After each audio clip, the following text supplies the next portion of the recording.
Bom, estamos na reta final desse módulo 2 do nosso curso de Sociologia da Religião e no decorrer de todo o módulo a gente vem falando de secularização. Mas vocês já ouviram falar de secularismo?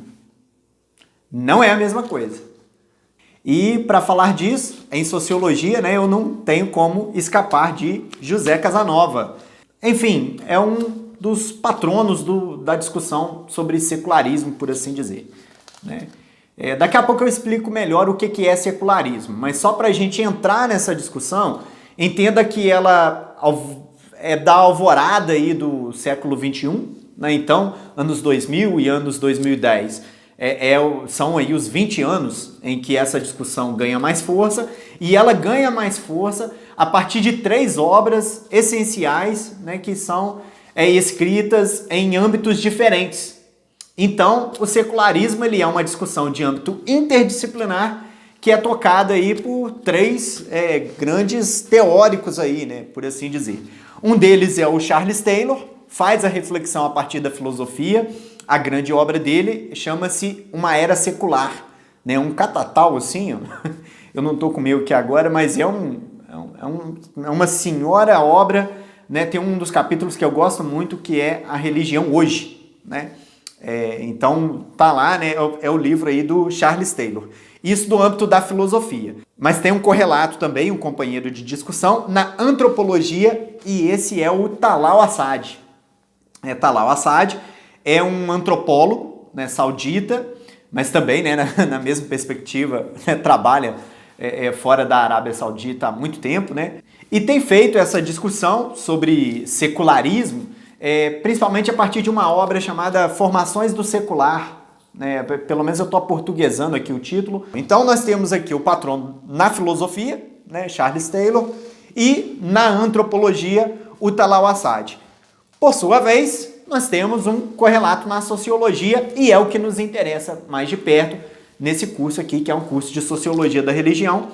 É o caso aqui de José Casanova. Aí, nesse caso, o livro, do mesmo jeito do Talal Assad, ainda não tem tradução para o português. A principal obra aí chama Religiões Públicas do Mundo Moderno.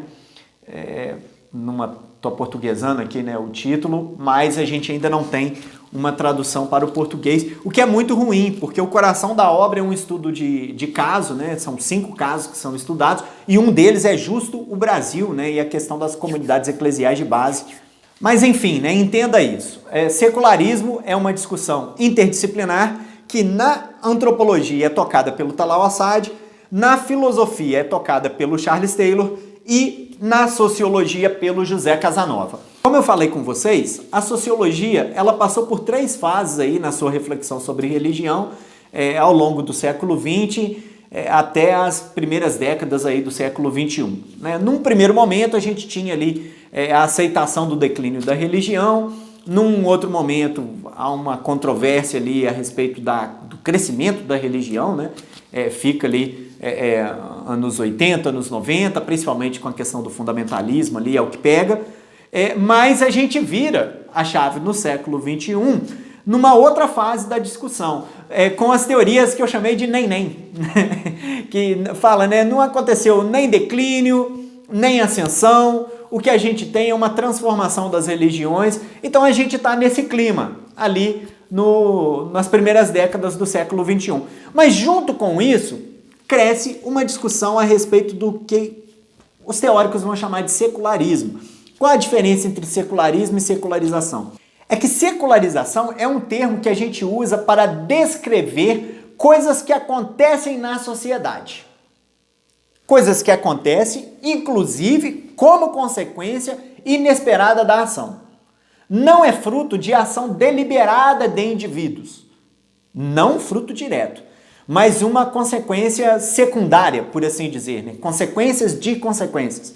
De escolhas que foram tomadas. Então, secularização, sempre quando a gente fala em sociologia, a gente está mais num quadro descritivo. A gente está olhando o que acontece na sociedade, quer nas estruturas, quer nos indivíduos, e está constatando ou levantando hipóteses a respeito daquilo. Isso é a palavra secularização. Secularismo não. Secularismo é uma palavra que a gente usa para falar de grupos que militam a favor de uma certa secularização, né? Então, quando a gente está falando de secularismo, a gente está falando de movimentos políticos, né? De certa maneira, a modernidade, ela trouxe consigo alguns movimentos que a gente entendeu na sociologia como secularização. Mas ela também trouxe consigo movimentos sociais que militaram para retirar a religião da jogada.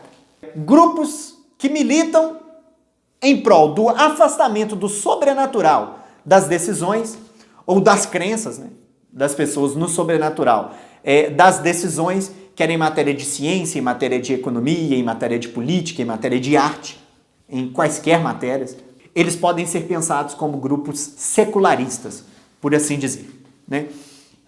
E uma das grandes questões em José Casanova, que é a qual ele tem se dedicado aí, principalmente a partir desse livro que eu comentei, né, é a respeito da equação entre secularismo e democracia. Nos últimos vídeos, né, tanto na reflexão aí da Daniele Revelegir, quanto na do Ulrich Beck, eu já comecei a ensaiar com vocês aqui as consequências políticas das transformações a que as religiões sofreram ao longo da modernidade.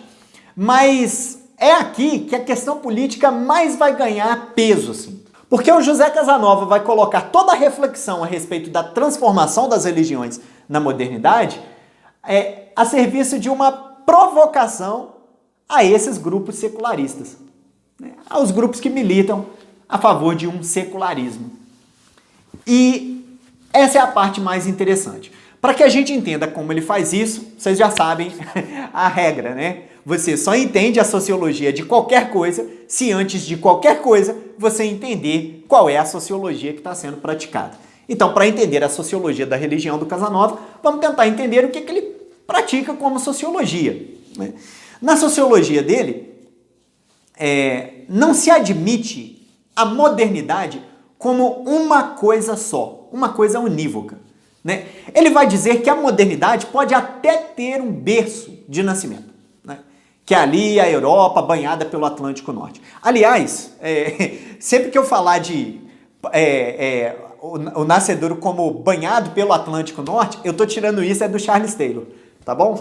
No livro Uma Era Secular, né? Porque eu não sei se eu vou ter oportunidade de falar isso outra vez, fica a dica aí. Mas é um termo assim que não é tão comum no José Casanova, mas ele vai falar, né? Ó, a Europa, aliás, não toda a Europa, uma parte dela é o berço da modernidade. Mas a modernidade não fica ali. Ela é um projeto que, quanto mais vai se globalizando, mais ele vai se transformando. Então perceba, aqui você tem uma sociologia interessantíssima. Porque sociologia, lembrem-se disso, né? É antes de qualquer coisa uma teoria da sociedade moderna. Ele vai entender que sociedade moderna não é necessariamente uma sociedade que segue o modelo europeu. Porque a sociedade moderna, ela pode até se basear no modelo europeu. Mas à medida em que o modelo europeu vai se globalizando, em cada lugar que ele chega, ele provoca um ajuste daquilo que havia antes. Então, modernidade não é a anulação da tradição. Modernidade é o ajuste da tradição ao quadro moderno. Onde quer que o modelo que surgiu na Europa chegue, ele provoca um ajuste, uma adaptação, um adornamento, para usar aí o termo católico. Então, esse tipo de sociologia, quando vai se perguntar a respeito do que a modernidade causa às diferentes sociedades, ele não vai assumir que aquilo que aconteceu na Europa vai acontecer no resto do mundo. Não. Essa sociologia vai entender que para ser sociologia de fato, ela tem que ser global. Uma sociologia que não é cosmopolita, ela não apenas é provinciana. Ela pode correr o risco de não ser uma boa sociologia, porque ela não entende a modernidade por completo. Apenas uma parte que acontece em uma determinada região. Entenda isso. É um jeito específico de fazer sociologia, que entende que ou é global ou não é sociologia. Porque se começar a olhar apenas uma região, vai entender apenas um jeito de uma sociedade se tornar moderna. Não vai entender a sociedade moderna. O grande processo de modernização social, que é esse sim o grande objeto da sociologia. Praticamente, se você aprender isso, você entende bem o José Casanova. E aqui entra a discussão da religião. Porque o que acontece? O José Casanova, ele vai observar um certo conflito que advém do provincianismo. Quando ele olha para a história da sociologia da religião, ele vai enxergar o seguinte: na primeira fase da sociologia da religião, se afirmou muito que a religião estava em declínio. Mas quem afirmava? Sociólogos europeus. Porque eles, de dentro da Europa, de onde eles olhavam, e ali, né, o Luhmann como alemão, ou o Bourdieu como francês, são excelentes exemplos, né? Mas de onde eles olhavam, ficava razoavelmente óbvio de que a religião estava em declínio, ou pelo menos estruturalmente perdendo espaço. E aí o José Casanova vai perceber isso. Quem está afirmando isso são sociólogos europeus. Essa primeira fase foi dominada por sociólogos europeus. Só que aí acontece uma coisa na segunda fase. A segunda fase, que questionou o paradigma do declínio, ela começou a afirmar justo o oposto, que é o crescimento da religião, mas não deixou de ser provinciana. Ela só mudou o local de observação. Qual local passou a ser? Os Estados Unidos. É de lá que vem o Rodney Stark. Rodney Stark percebe que as religiões estão em crescimento, principalmente porque os dados que ele observa advêm dos Estados Unidos. E lá ele está observando de fato um crescimento.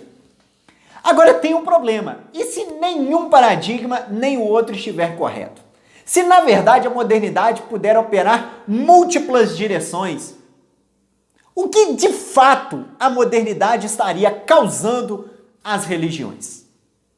E é aqui que ele vai tentar propor um repensar da secularização. Isso começa no livro que eu falei. É esse aí sobre as religiões públicas do mundo moderno. Nele, o principal tema é a desprivatização das religiões. Esse religião pública que está no título é exatamente uma provocação aos movimentos secularistas, né? Para dizer que as religiões, no mundo moderno, não necessariamente foram contidas no ambiente privado. Elas podem vir à baila no debate público. Nos últimos vídeos eu já dei exemplos disso, tanto no final do vídeo da Danielle Riveleger, quanto no final do vídeo do Eric Beck. E o José Casanova também vai ter um caminho próprio para chegar a isso. Ele vai, a partir desse livro, que é a obra mais conhecida, começar a se estapear com as várias narrativas da secularização e tentar entender os seus vários sentidos, né? E aí eu acho que tem um artigo que é extremamente didático. Eu vou deixar o link aqui para esse artigo, né, na sua versão em inglês. Eu fiz uma tradução, né, ainda não publicada, que eu passo para os meus alunos lá na UERN, né, mas aí vai ficar só para eles, tá bom? Vocês no YouTube, vocês vão chupar dedo em relação a isso. Por enquanto, vocês fiquem aí com o artigo em inglês, vai ficar o link também na descrição, que é para vocês se aprofundarem um pouco a respeito de quais são os diferentes sentidos de secularização que todas essas narrativas que eu falei aí ao longo do módulo, e até que outros, né, que eu não cheguei a considerar aqui, falaram, né? Por que é importante trazer isso? Porque muitas vezes os teóricos estão se desentendendo porque usam a palavra secularização para dizer coisas diferentes. Numa síntese, né, enorme, né, porque o José Casanova vai fazer uma grande revisão bibliográfica para chegar a isso, ele vai perceber pelo menos 3 sentidos. E aí vai ser surpreendido com uma coisa. Apesar de haverem 3 sentidos diferentes na secularização e os europeus se estapearem com os estadunidenses, existe uma parte e um certo sentido de secularização que eles concordam. Olha só que coisa interessante. Quais seriam os 3 sentidos de secularização? Primeiro, declínio da religião. Nisso, europeus e americanos se desentendem. Os europeus vão olhar para a Europa e encontrar dados que vão lhes favorecer a narrativa de que a religião está em declínio. Os americanos não vão concordar. né? Tá, até aí, tudo certo. Mas existem outros dois sentidos. Um segundo sentido que aparece nas narrativas sobre secularização é a privatização das religiões. E nesse, olha só que caso curioso, os americanos concordam com os europeus. Eles vão pensar que a religião, de fato, vai se tornando uma questão de foro íntimo. Eles podem até achar que a religião está crescendo. Mas quando eles falam que ela está crescendo, aí nas narrativas do Rodney Stark a gente tem um exemplo muito importante, ela está crescendo por conta da queda do monopólio, a maior liberalização, uma concorrência maior no mercado religioso, vai propiciando que diferentes religiões vão surgindo, adaptadas às vontades individuais, então cada um vai encontrando aí, né, o seu Deus particular, né, o Deus de cada um, para usar a linguagem do Ulrich Beck. Os americanos, eles vão entender que isso faz com que a religião cresça, né, e que haja mais religião. Só que eles vão concordar com os europeus no sentido de que esse crescimento não modifica o fato de que as religiões se tornaram uma esfera privada. Esse seria um segundo sentido.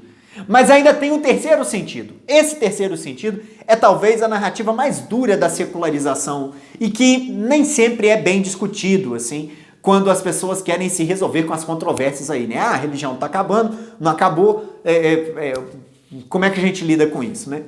É o sentido da diferenciação das esferas. Se assume, geralmente com muita facilidade, de que quanto mais modernização, maior divisão das esferas. Então, maior especialização entre o que é da educação, o que é da arte, o que é do direito, o que é do âmbito da economia, e a religião vai sendo dividida, colocada à parte das outras esferas. Se aceita com muita facilidade essa tese, por diferentes caminhos, formuladas com diferentes vocabulários. As teses da secularização, que caminham no sentido da diferenciação, ainda não foram, de fato, submetidas a um questionamento. E esse é o serviço do José Casanova. Ele vai complicar muito as coisas, né? Porque vai mostrar que mesmo naquilo que os americanos e os europeus concordam, pode ser que a secularização ainda siga um caminho bem diferente, que não necessariamente o da diferenciação absoluta, o da separação radical entre religião e política. A diferenciação com outras esferas interessa, mas a questão da política é essencial para o José Casanova conseguir interpretar bem os grupos secularistas, aqueles que militam a favor da redução do espaço da religião. E aí, como que ele quer resolver isso teoricamente? Ele quer desprovincianizar a sociologia da religião. Fazer com que a sociologia da religião não fique tomando como paradigma aquilo que acontece num lugar só. O que acontece na Europa não pode servir de modelo para entender o que acontece no resto do mundo, mas da mesma maneira o que acontece nos Estados Unidos.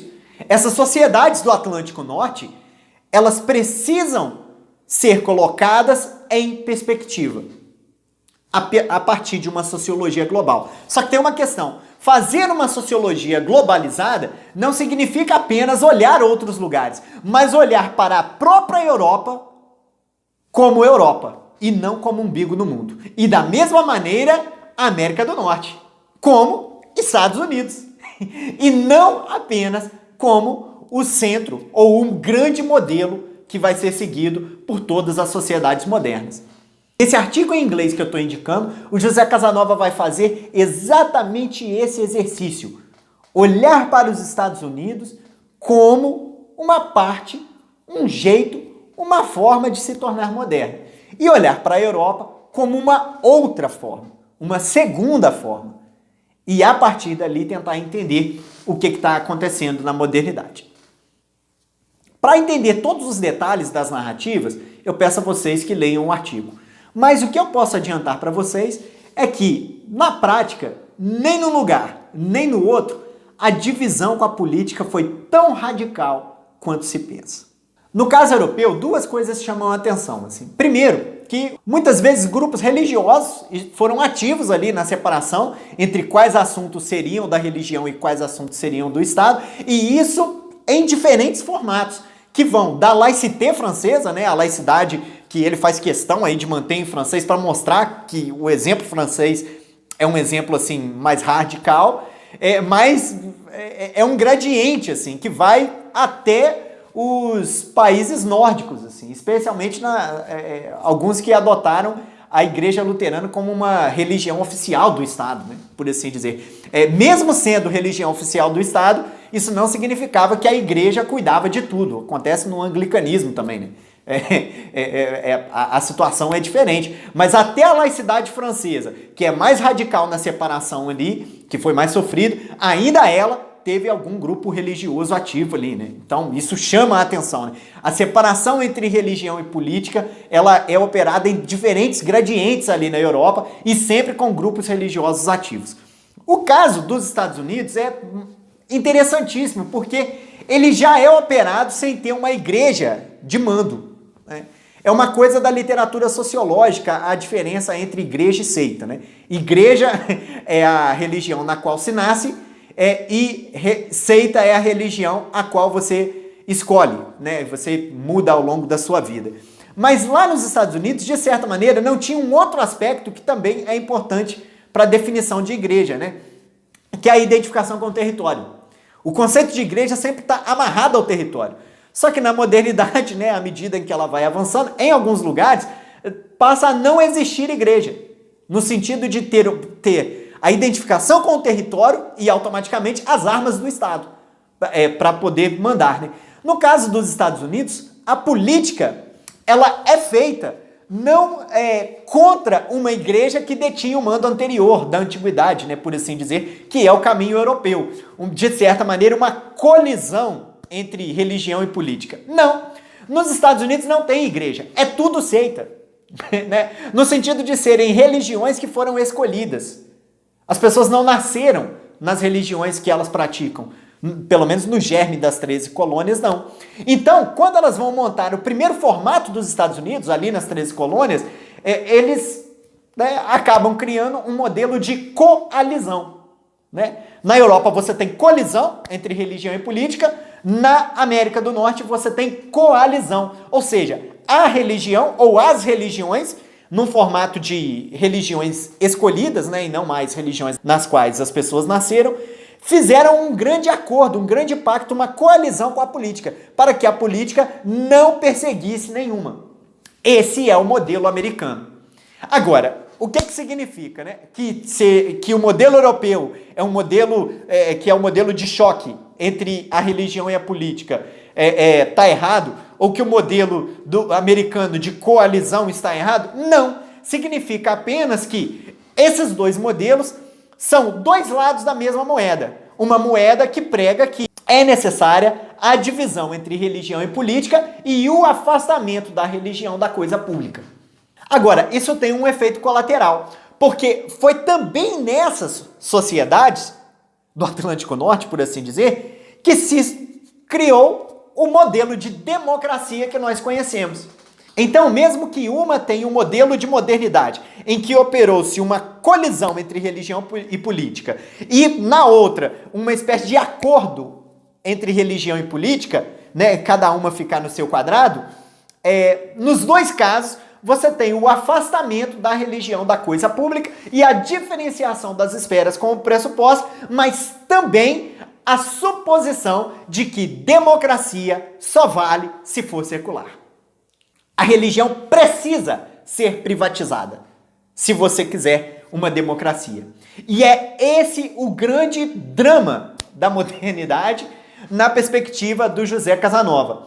A democracia, enquanto modelo de sociedade, ela foi gerada em sociedades que presumiram a separação entre religião e política. Mas à medida em que o modelo de sociedade moderna e democrática vai avançando, ele vai revelando que talvez a separação entre religião e política não seja tão necessária assim. E isso vai deixando tanto os americanos quanto os europeus muito preocupados, porque no limite as suas próprias democracias começam a sofrer os influxos dos novos formatos das religiões. Aqueles que eu falei, tanto nas teorias da Danielle Réveleger quanto nas do Eric Beck, das comunidades imaginadas e do peregrino e do convertido. À medida em que europeus vão se convertendo ao Islã e que americanos vão se tornando um pouco mais radicais, né, e vão começando a frequentar uma ala de um certo fundamentalismo que quer participar mais da coisa pública como religioso, né, as próprias sociedades que foram berço da democracia vão começando a ficar preocupadas e ansiosas a respeito do que fazer com a democracia.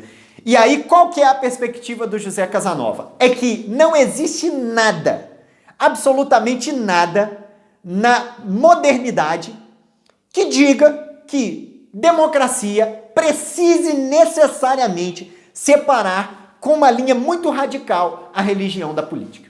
Não existe nada na modernidade que tenha isso. E uma das coisas que mais atesta isso são os teóricos da democracia. Nenhum deles, e um dos exemplos que o Casanova dá, que eu gosto muito, é o Robert Dahl, que ele vai analisar democracia como poliarquia, né? É um texto super interessante, e ele vai dizer, lá não há nenhum pressuposto secularista. Não necessariamente a democracia no seu formato moderno precisa afastar a religião de modo radical. Curiosamente, a principal obra do Casanova vai discutir exatamente 5 casos em que a religião não é afastada da coisa pública. Pelo contrário, ela é apresentada como religião pública. Agora, se você quiser destrinchar um pouco melhor isso, eu te aconselho a pegar um outro artigo que foi publicado na Rever, que é a respeito das ansiedades da Europa, a respeito do que fazer com a emergência da religião.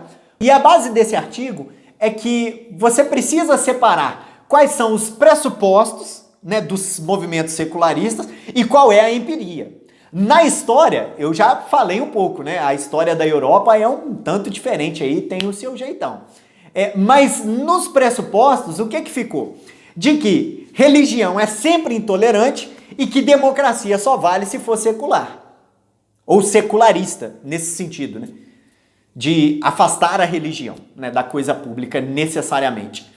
E aí, o José Casanova, curiosamente, ele vai descrevendo empiricamente como que muitas vezes são esses pressupostos que criam o conflito, e não necessariamente a religião. A religião, ela pode ser fonte de contenda? Pode ser. Mas muitas vezes são os pressupostos de que a religião é sempre fonte de contenda que acabam afastando a religião do espaço público, ou então fazendo surgir grupos que querem abafar o espaço das religiões, e aí você cria mais problema. O problema advém dos pressupostos e não necessariamente das religiões. Na prática, e aí encerro o vídeo dessa maneira, né? Não existe nada que diga que uma boa democracia precise não ser religiosa. A gente tem muitos exemplos, diz o Casanova, de governos totalitaristas religiosos que foram uma desgraça. Mas na mesma medida, nós temos exemplos de governos totalitaristas seculares que nem por isso foram melhores. Eles foram seculares, mas foram tão ruins quanto. Então, assim como a democracia, nas suas diferentes realizações ao longo do mundo, não precisa necessariamente cindir religião de um lado e a política do outro, a cisão pura e simplesmente não garante que estejamos num regime democrático. A bem da verdade, se você forçar a barra numa visão secularista, você acaba agindo de maneira contraproducente para a democracia. Porque nesse mundo em que vivemos, pode ser que alguns grupos só tenham na religião um espaço de voz e um espaço de participação na política.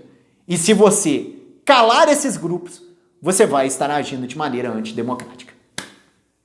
Essa é, em termos simples, a teoria do José Casanova. Espero que com essa minha narrativa eu tenha te atraído a ler os textos e a entender um pouco mais do que acontece, né, nessa questão aí do secularismo, a secularização e a democracia. E esse é praticamente o último autor aí que eu gostaria de discutir nesse módulo 2 do curso de Sociologia da Religião. Se você gostou desse vídeo, não saia daqui sem antes curtir e também de copiar o link para poder compartilhar aí com algum amigo, alguém que você acha que possa se interessar por essa discussão, né?